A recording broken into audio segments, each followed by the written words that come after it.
ഹജ്ജ് കർമ്മങ്ങൾ 4-ാം ദിവസത്തിലേക്ക് കടന്നു. മിനായിൽ താമസിച്ച് ഇനിയുള്ള 3 ദിവസങ്ങളിലും തീർത്ഥാടകർ ജംറകളിൽ കല്ലേറ് കർമ്മം നിർവഹിക്കും. മിനായിൽ നിന്നും ജലീൽ കണ്ണമംഗലം തയ്യാറാക്കിയ ഒരു റിപ്പോർട്ട് കൂടിയുണ്ട്. അതിലേക്ക് ഹജ്ജ് കർമ്മങ്ങൾ 4-ാം ദിനത്തിലേക്ക് കടന്നിരിക്കുകയാണ്. അയ്യാമു തശ്രീഖ്, പൗർണമി ദിനങ്ങൾ എന്നാണ് ഈ ദിനങ്ങൾ അറിയപ്പെടുന്നത്. മിനായിലെ തമ്പുകളിൽ താമസിച്ച് 3 ജംറകളിലും തീർത്ഥാടകർ ഈ ദിവസങ്ങളിൽ കല്ലേർ കർമ്മം നിർവഹിക്കും. ഞാനിപ്പോൾ ഉള്ളത് മിനായിലെ ജംറ പാലത്തിലാണ്.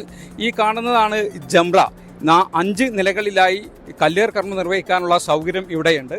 ഇതിൽ 5ാമത്തെ നിലയിലാണ് ഞാനിപ്പോൾ ഉള്ളത്. ഈ ജംറ പാലത്തിലെ ജംറയാണ് ഈ കാണുന്നത്. 3 ജംറകൾ ഉണ്ട്. ഇതിൽ ഒരു ജംറയിലാണ് ആദ്യത്തെ ദിവസം കല്ലേർ കർമ്മം നിർവഹിക്കുന്നതെങ്കിൽ തുടർന്നുള്ള ദിവസങ്ങളിൽ 3 ജംറകളിലും തീർത്ഥാടകർ കല്ലേർ കർമ്മം നിർവഹിക്കുന്നുണ്ട്. മുസ്ദലിഫയിൽ നിന്ന് ശേഖരിച്ച കല്ലുകളാണ് മീനായിൽ എറിയുന്നത്, ഈ ജംറകളിൽ എറിയുന്നത്. അതോടൊപ്പം തന്നെ വളരെ വിപുലമായ സൗകര്യങ്ങൾ. ഇപ്പോൾ ഈ ദിവസങ്ങളിലൊക്കെ സാധാരണ വലിയ തിരക്ക് അനുഭവപ്പെടാറുള്ള സ്ഥലമാണ് ഈ ജംറ പാലം.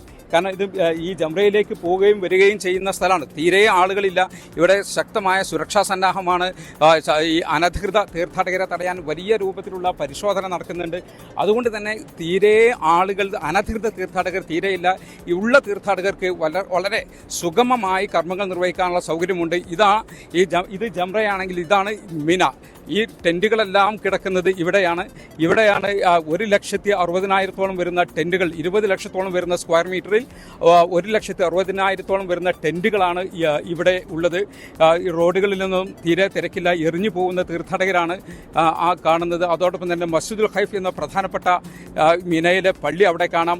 അതിനപ്പുറത്ത് മെട്രോ, മഷായിർ മെട്രോ, ഈ മെട്രോ വഴി ആണ് തീർത്ഥാടകർ, ഇന്ത്യയിൽ നിന്ന് തീർത്ഥാടകരിൽ ഏതാണ്ട് 60,000-ലധികം വരുന്ന തീർത്ഥാടകർ ഈ മെട്രോ സർവീസ് വഴിയാണ് അറഫയിലേക്കും മുസ്ദലിഫയിലേക്കൊക്കെ പോയതും ഇപ്പോൾ അവർ കല്ലേർ കർമ്മം നിർവഹിച്ച് ടെൻറ്റിലേക്ക് പോകുന്നതൊക്കെ മെട്രോ വഴിയാണ്. Metro station ഇതിനടുത്താണ്.